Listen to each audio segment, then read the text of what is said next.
clase anterior, el tema del derecho constitucional no es tanto un tema de memoria, sino más es un tema de interpretación y de argumentación. Entonces, si nosotros vamos a lo que vimos en la clase anterior, que fue por una parte el Estado Social de Derecho, que en términos generales esa palabra, o mejor dicho, esa oración, Estado Social de Derecho, lo que quiere decir es que al Estado le importa es reducir la desigualdad que hay entre las personas, bien sea a nivel económico, físico, mental, para que todos puedan tener la oportunidad de acceder en las mismas condiciones a los mismos derechos, pues entonces uno va a decir, listos, hay personas que por alguna situación de la vida han tenido que invadir algún predio, ¿cierto? Entonces lo tenemos ahí. Hay personas que por necesidad, porque no tenían digamos, otro lugar a donde ir y armaron un cambuche en un lote y lo hicieron además de manera masiva, pues entonces no tenían otra opción. Y el Estado no puede decir, no, realmente a mí no me interesan los motivos por los cuales lo hicieron, tienen que salirse y mucho menos, digamos, en unas condiciones tan difíciles como las que se estaban afrontando durante la época de la pandemia, que hasta ahora pues había decretado el estado de excepción en esa situación. Por una parte, bueno, tenemos Estado Social de Derecho. Decimos al Estado le importa a la gente y por lo tanto el Estado tiene que, antes de tomar una decisión, consultar, bien sea con expertos y con la misma comunidad, si además de ser jurídicamente válida esa decisión, es legítima. Es decir, que si realmente va a cumplir una función de proteger a las personas o si por el contrario al ejecutar una decisión va a ser algo injusto porque puede atropellar otros derechos, ¿sí? Entonces, eso con Estado Social de Derecho. Si todas las personas son iguales, entonces a aquellas que se encuentren en un estado, digamos, de desprotección o de vulnerabilidad, pues lo que tiene que hacer el Estado es tomar las medidas suficientes para que al aplicar su normatividad no deje desprotegidas a las personas sobre las cuales recae esa decisión porque entonces el Estado va a entrar en una contradicción y es en vulnerar los derechos de las personas que realmente tiene que proteger y con muchísimo más cuidado, porque son personas que se encuentran en una situación de pobreza, ¿sí? Entonces estaría violando el Estado social de derecho, por una parte. Por otra parte, entonces recordemos eso que es irreductible en el ser humano, eso que entiende que el ser humano es un fin en sí mismo y no un medio.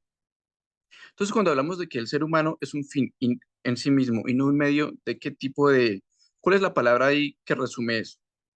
¿Cuál es el derecho del que estoy hablando ahí? La igualdad, No,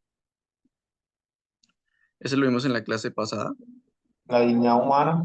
la Dignidad humana. dignidad humana, ¿cierto? Cuando decíamos que ese loco de Immanuel Kant, que era el filósofo, que decía que el ser humano es un fin que tiene cualidades y que lo que tiene que hacer, por ejemplo, el Estado es apoyarlo para que se desarrolle y no instrumentalizarlo, no convertirlo en un medio. Por ejemplo, en este caso, listo, la alcaldía lo que buscaba era sacar a las personas del predio porque pues ese era el procedimiento policivo que se tenía que llevar a cabo y de alguna manera hacer cumplir la ley y hacer cumplir las decisiones es lo que le da una fuerza al Estado para decir es válida nuestra existencia como Estado.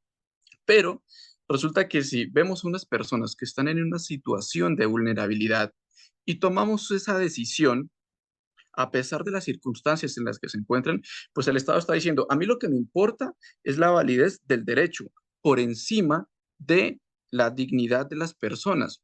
Entonces, en esa medida, lo que tiene que hacer el Estado en combinación entre el Estado social de derecho y la dignidad humana es decir, bueno, si estas personas en esta situación se encontrarían eh, en unas condiciones de vulnerabilidad todavía mayores y las sacamos, pues entonces lleguemos a un punto medio en que si bien tienen que irse, pues por lo menos encontremos un lugar a donde podamos trasladarlas sin que las dejemos a la intemperie en en pleno auge del COVID-19, ¿cierto? Podría ser. Y es que el Estado puede hacerlo, es más, no solamente puede hacerlo, debe hacerlo. Entonces, digamos que la idea es, así nosotros podemos ir combinando y entendiendo lo que es el derecho constitucional. Sí, que no es un tema de memoria, es más un tema de cómo nosotros vamos combinando esos elementos que están en la Constitución entre Estado Social de Derecho y dignidad humana. Ustedes pueden ver cómo se van asociando, cómo se van acoplando y no se contradicen. No puede haber una contradicción en la lectura de la Constitución. ¿Mm? Listos. Entonces, ahora tenemos esos dos elementos, Estado Social de Derecho y dignidad humana. Otro elemento que nosotros podemos utilizar para eh, argumentar, por ejemplo, la defensa del patrullero. ¿Cuál sería? Entonces nosotros lo que debemos trasladarnos es justamente a ese artículo 13 de la Constitución, incisos o párrafos, digamos, para que lo entendamos más fácil, el primer párrafo y el segundo y el tercero. Ahora sí, por ejemplo, si yo les digo igualdad formal, ¿se acuerdan? ¿Alguien me puede recordar de qué trataba esa igualdad formal del artículo 13 de la Constitución?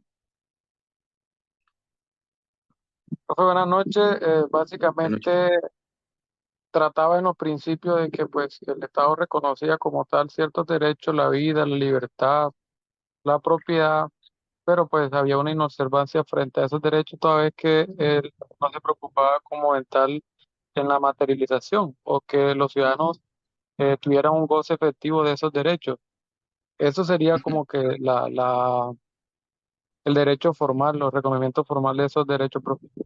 Ah, listo, muchísimas gracias. Perfecto. Entonces, esa igualdad formal es la que dice que va a medir a todas las personas con el mismo rasero, ¿cierto? No va a tomar en consideración las desigualdades materiales, llamémoslas así, es decir, físicas, mentales, económicas entre las personas, sino lo que va a decir es que al Estado lo que importa es que a todas las personas las trate de la misma manera, que no haya un privilegio o una discriminación para determinadas personas, ¿cierto? Es ahí donde se dice que todas las personas nacen libres e iguales ante la ley y que recibirán el mismo trato por parte de las autoridades. ¿Mm? Pero entonces, ahora vamos a la igualdad material. Entonces, ¿cuál era la igualdad material? ¿Qué quería decir esa igualdad material que está en los párrafos, llamémoslos así, segundo y tercero del artículo 13? Básicamente es el tercero, profe, donde dice que el Estado protegerá especialmente a aquellas personas que se encuentran en situación de vulnerabilidad, ya sea por su situación económica, física, bueno, y demás, profe. Básicamente sería como que eso, la parte material de los derechos. Ujú, correcto, sí, sí, señor, muchísimas gracias. Así es. Entonces, si nosotros decimos, vamos entonces asociando estos elementos, Estado social de derecho, dignidad humana y el principio de igualdad material. Resulta que la Constitución dice que el Estado debe velar porque se protejan, digamos, de una manera muy especial a esas personas o a esos grupos de personas que por sus condiciones económicas, pues no tienen acceso, por ejemplo, al derecho a la vivienda, artículo 51 de la Constitución, ¿sí? En ese sentido, entonces es válido decir, si todas las personas tienen derecho a que las traten de la misma manera, y eso implica que todas, por ejemplo, tengan derecho a una vivienda, entonces las que se encuentran en una situación de vulnerabilidad y que están buscando dónde vivir, pues el Estado no puede desprotegerlas y dejarlas a la intemperie, ¿sí? Porque se contradice entonces con la dignidad humana y con el principio de Estado social de derecho. Si el Estado tiene el deber de proteger a esas personas, entonces no puede decir simplemente váyanse y a mí no me importa lo que pase con ustedes. ¿Cierto? Debe también tomar unas medidas adecuadas, tendientes a proteger a esa población y mucho más, por ejemplo, si dentro de esa población se encuentran personas de la tercera edad y también niños, niñas o adolescentes, ¿sí? Porque ellos también son sujetos, por sus condiciones, son sujetos de especial protección constitucional. Ujú. Entonces, en esa medida, por ejemplo, llevamos construyendo un argumento con el artículo 13 de la Constitución, con el artículo primero de la Constitución, que implica dignidad humana y Estado social de derecho, ¿cierto? Pero entonces, ahora ya tenemos artículo 13, artículo primero de la Constitución. Vámonos a otro muy importante que es casi ya para ir concluyendo esa argumentación, y es el artículo segundo de la Constitución. Si de pronto alguno de ustedes puede ir buscando ese artículo segundo. ¿Y qué es lo que reza? Digamos, lo voy a resumir. Ese artículo segundo está diciendo, son fines, son fines esenciales del Estado, ¿cierto? Servir a la comunidad y proteger a las personas en su integridad. Para eso es que están instituidas las autoridades en la República, para proteger a las personas. Pero si yo llego a un terreno que puede ser de propiedad privada, que puede ser también público, y saco a las personas, primero es un acto humillante, que contraría uno de los elementos de la dignidad humana que veíamos en la clase anterior. Eso es faltar directamente también al principio de Estado Social de Derecho, porque pues prácticamente que está privilegiando a las personas que tienen dónde vivir y entonces a ellas no las saca de su casa. Pero resulta que hay personas que no tienen dónde refugiarse y sin embargo dicen, no me importa, váyanse, porque yo tengo que hacer cumplir la decisión. Entonces eso también contrariaría el artículo segundo de la Constitución Política, ¿cierto? Si alguien lo tiene y de pronto nos colaborara con leer el segundo párrafo que desde donde dice las autoridades de la República. Yo, profe, yo. Gracias. Donde dice, eh, bueno, son fines esenciales del Estado, Ajá, sí. servir a la comunidad, promover la prosperidad general y garantizar la efectividad de los principios, derechos y deberes consagrados en la Constitución. Ujú. Hasta ahí. Facilitar la participación de todos en la... Démoslo hasta ahí, Ah, gracias. Y pasemos al siguiente listo, párrafo. sí, señor. Pasemos al siguiente párrafo, que es el que ¿El dice las artículo autoridades. 3 o...? No, no, no, no. Es que, No, Ya, me parece. las autoridades de la República están instituidas para proteger a todas las personas residentes en Colombia, en su vida, honra, bienes, creencias y demás derechos y libertades, y para asegurar el cumplimiento de los deberes sociales del Estado y de los particulares. listo, muchísimas gracias. Entonces, por ejemplo, díganme ustedes si no resultaría siendo una buena defensa decir que además de que todas las personas somos iguales y que al Estado le recae el deber de averiguar cuáles son los mecanismos necesarios para, en la medida de lo posible, vulnerar lo menor que pueda o no vulnerar en absoluto los derechos de las personas que están habitando, por ejemplo, ese predio o ese territorio. Ya en un momento le doy la palabra a Julio. Eh, Además de eso, entonces, vamos a Estado Social del Derecho, vamos a dignidad humana y vamos concretándolo todavía más con que es deber de las autoridades que están instituidas en la República proteger a las personas en su vida, en su honra y en sus bienes. Yo creo que es bastante deshonroso y es bastante contrario al derecho a la vida que simplemente por ejecutar una orden de policía se saquen unas personas de un terreno sin tomar en consideración cuál es la población que se encuentra allá y además de eso, la situación en la que se encuentra el país económica y socialmente y para rematar, pues simplemente sin que se le importe qué es lo que va a suceder con esas personas a nivel sanitario y a nivel laboral o económico, ¿cierto? Entonces es algo, una decisión demasiado fría, que no es propia de un Estado social de derecho que debe ser sensible. Em, Listo, Julio tiene, perdón, y complementémoslo justamente con, sería ese artículo segundo de esa partecita que nos acaba de leer el compañero, donde dice que son fines esenciales del Estado. O sea, si un Estado no cumple sus fines, ¿para qué está? Es mi pregunta, ¿cierto? Y además de eso, si no protege a las personas en su vida, honra y en sus bienes y en sus creencias, pues no tiene ningún sentido hablar de Estado social de derechos, de dignidad, ni de derecho a la vida, ni de nada. ¿Cierto? Entonces, Julio, por favor, ¿sí? Julio Hola, Leo. profe y compañeros.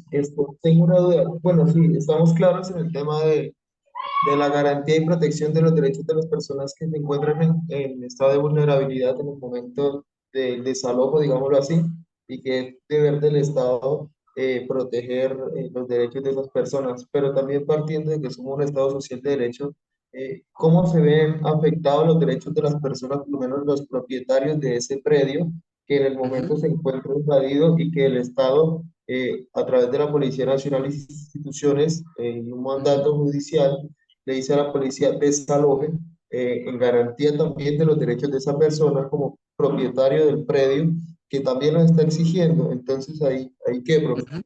Claro, excelente pregunta. Muchísimas gracias, Julio. Justamente, digamos que hace un momento decía, por ejemplo, que lo que tiene que hacer el Estado es prácticamente que encontrar ese justo medio entre hay personas que tienen derecho a que se les recupere su propiedad, ni más faltaba, ¿cierto? Pero hay personas que también tienen derecho a que se les respete su dignidad. En ese sentido, por ejemplo, listo, no se puede negar que una vez se ha tomado la decisión, las personas deben ser desalojadas. Sin embargo, no es lo mismo desalojar a unas personas diciendo, no estamos en tiempos de COVID y tampoco, por ejemplo, eh, las vamos a enviar a dejar a la intemperie porque hay ancianos, porque hay niños, porque hay personas vulnerables, porque hay personas enfermas, a decir, en otras circunstancias, vamos a desalojar a las personas porque esas personas también tienen la posibilidad de irse a otros lugares porque no hay tanta población vulnerable y además porque ya tomamos las medidas suficientes para que, para que digamos, no se lleguen a transgredir de una manera grave los derechos de las personas que están allí. Entonces, la idea, por ejemplo, sería, listos, y en un momento les voy a contar una experiencia que tuve también en Monterrey, en una diligencia pues, de esa naturaleza. Y es que se puede decir, demos un plazo, la misma inspección de policía, por ejemplo, puede tomar esa decisión de 5 días, 10 días, para que se reubique a esas personas de tal manera que se evite vulnerarle sus derechos, pero la decisión sí o sí ya está tomada de restituir ese bien inmueble, por ejemplo.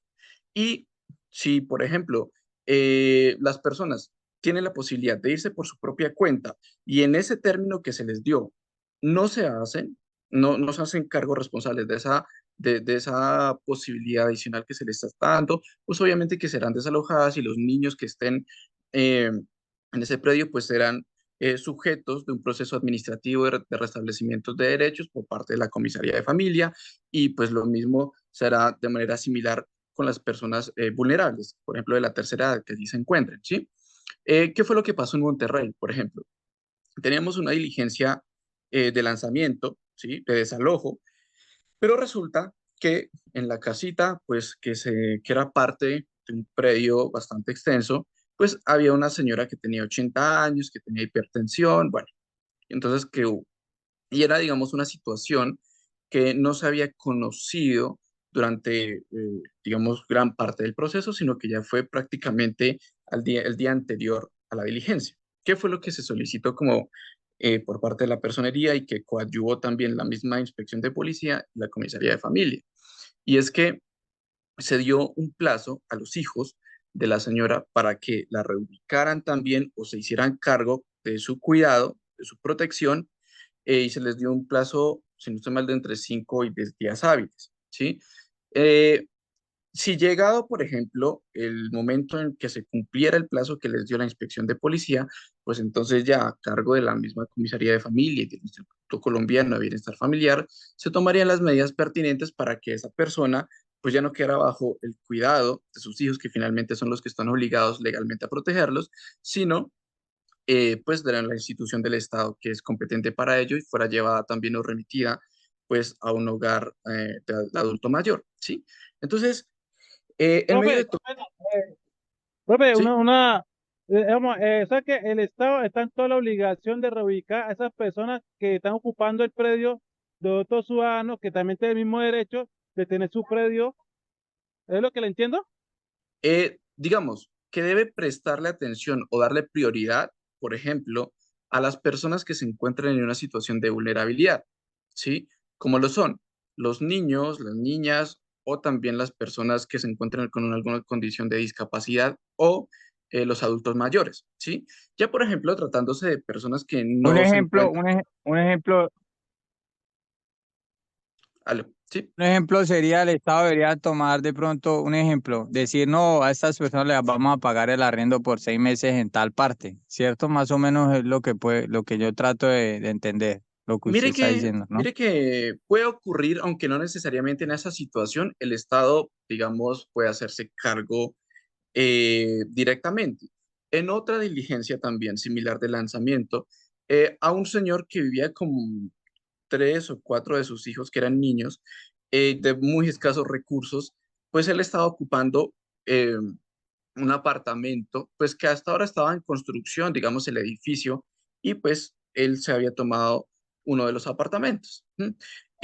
Obviamente se empezó el proceso policivo, se hizo la diligencia de lanzamiento, y ¿qué fue, por ejemplo, lo que se propuso por parte de la personería y que igualmente también en ese momento coadyuvó la inspección de policía y un representante de la constructora? Y es que el representante de la constructora dijo, listos, sí vamos, sí estamos de acuerdo con que se les dé un plazo para que las personas salgan y que no sea hoy mismo, pues porque las personitas o sea, estaban ahí prácticamente desayunando y además estaban con los niños. Entonces, les vamos a dar un plazo y dijo la constructora, nosotros les vamos a dar 800.000 pesos para que dentro de ese plazo busquen un lugar en arriendo y, por ejemplo, si es un arriendo de 200.000 pesos, pues entonces se difiera hasta que se completen esos 800.000 pesos, ¿sí? Entonces, para que veamos, por ejemplo, que hay alternativas, que no es, digamos, que el Estado apenas tome una decisión, sí o sí tenga que cumplirse y pasar por encima de los derechos de otras personas, a pesar de que también debe respetar los derechos de aquellos que están reclamando, por ejemplo, su propiedad y que deba restituirse. Sí, Julio. Tengo una Pues consulta con respecto a la parte del artículo 2 porque nos habla de que las autoridades de la República están instituidas para proteger a todas las personas residentes en Colombia.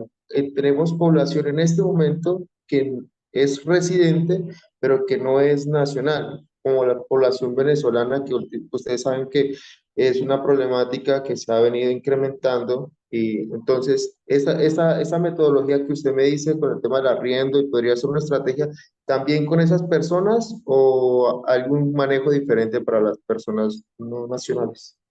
No, muchísimas gracias, Julio. Sí, también es muy, muy, muy, muy importante esa pregunta. Precisamente, como estamos hablando de personas, e incluso estamos hablando de dignidad humana, es decir, que así como una persona en Asia se le reconoce su dignidad humana, también, pues una persona en el Amazonas, ¿sí? Entonces, en esa medida, esa protección que se le da no es tanto en virtud de la nacionalidad, sino en virtud de su condición humana. ¿Sí? Y justamente, digamos que es la redacción del artículo segundo es muy amplia al decir residentes, ¿cierto? Porque una persona residente, a diferencia de lo que es el domicilio, pues implica que es una persona que puede estar incluso transitoriamente en el país, ¿m? Sin ser colombiano, puede ser tener otra nacionalidad. En ese sentido, digamos que a ellos y en virtud del principio de igualdad que dice que todas las personas, no dice, por ejemplo, todos los colombianos, dice todas las personas nacen libres e iguales ante la ley. Además de eso, por ejemplo, vamos a la Declaración Universal de Derechos Humanos, que ya cuando lleguemos al bloque de constitucionalidad lo especificaremos. Dice que todos los seres humanos dotados como están de razón y de dignidad, entonces eso se aplica al ordenamiento jurídico colombiano porque la Declaración Universal hace parte de la Constitución en virtud de ese bloque de constitucionalidad. Eh, entonces, por ejemplo, esas son las medidas que aunque, digamos, a primera vista uno no las pueda ver porque dice, uy, no, es la decisión del inspector de policía y tengo que cumplir, ¿cierto? Pero a pesar de que deba cumplirse y sí o sí se va a cumplir, no es un obstáculo para que también se tomen unas medidas alternativas con la finalidad de que el Estado no desampare los derechos de las personas que se encuentran en una situación de vulnerabilidad. Eh, Además de eso, y ya para finalizar, por ejemplo, este análisis, es importante tener en cuenta, y si es posible que de pronto la noten, eh, es necesario tener en cuenta el artículo cuarto de la Constitución. Y este sí que ya es como la cereza del pastel para la argumentación, por ejemplo. Y es que dice que la Constitución prevalece sobre la ley y prevalece sobre otro tipo de cuerpos normativos dentro del Estado y que cualquier contradicción que exista entre la ley y la Constitución se tomará de preferencia las normas constitucionales. ¿Qué nos trae a colación este artículo cuarto? Este artículo cuarto, no sé si es un momento artículo tercero, es artículo cuarto. Este artículo cuarto de la supremacía constitucional, nosotros lo mezclamos, como les digo, el derecho constitucional es de mezclar. Nosotros lo mezclamos con el artículo segundo, por ejemplo, y decimos, si la Constitución es la norma suprema y es el órgano o el instrumento rector para las autoridades que están instituidas en la República para proteger la vida, la honra, los bienes de las personas, entonces todas las autoridades que están investidas de poder dentro del Estado deben usar ese poder para proteger a aquellos que sean más vulnerables, incluso desconociendo muchas veces o no desconociendo, más bien apartándose de lo que implica una orden judicial, una orden administrativa o, digamos, una disposición legal, porque en ciertos momentos, en determinados momentos muy, muy específicos, y esto lo que les estoy diciendo es una situación, por ejemplo, excepcional como la del video, en momentos muy, muy concretos, resulta que aplicar una ley resulta inconstitucional o contrario a la Constitución. Digamos que eso es lo que los constitucionalistas llamamos el control de constitución, el control difuso de constitucionalidad o la excepción de inconstitucionalidad, ¿sí? Que para de pronto no enredarlos en términos técnicos, es decir, que todos los servidores públicos, cuando vayan a aplicar o vayan a ejecutar o a materializar una orden, bien sea por mandato legal, por mandato judicial o administrativo, cuando observen que esa orden al ejecutarla contraría la Constitución, en ese caso en concreto, pueden apartarse de ese mandato legal para aplicar otro o para no aplicar, simplemente. ¿Sí? Entonces, de alguna manera, lo que está haciendo el patrullero, además de invocar, digamos casi que de manera inconsciente, estos derechos que estamos hablando, artículo 13, es el derecho a la igualdad, que la dignidad humana, que el Estado social de derecho, es decir, la Constitución es la norma suprema. Yo, antes que el respeto a la ley, lo que debo tener es el respeto a la Constitución y por lo tanto me parece que en este caso, al aplicar eh, la disposición legal de la ley 1801, contrario derechos constitucionales, pues me aparto, en este caso, de esa decisión y pues inaplico la norma jurídica legal y más bien aplico la norma jurídica constitucional. Porque pues de nada sirve realmente tener una constitución que diga que es la norma de normas, cuando de todas maneras, a pesar del sacrificio de los derechos fundamentales, yo resulto aplicando la ley. ¿Cierto que eso resultaría contradictorio? Entonces, digamos que a manera de conclusión, para que entendamos dos cosas, sería por una parte que el derecho constitucional, y ustedes ya van a notar la diferencia con sus otras materias, no se trata tanto de que yo me aprenda que en el artículo 11 está el derecho a la vida, que el artículo 2 es la prohibición de las torturas, que el artículo 16 es el desarrollo. No, eso no es tanto así, sino es como nosotros podemos tomar todos esos elementos y el argumentar constitucionalmente no debemos, digamos, encontrarnos con contradicciones, ¿m? Por una parte.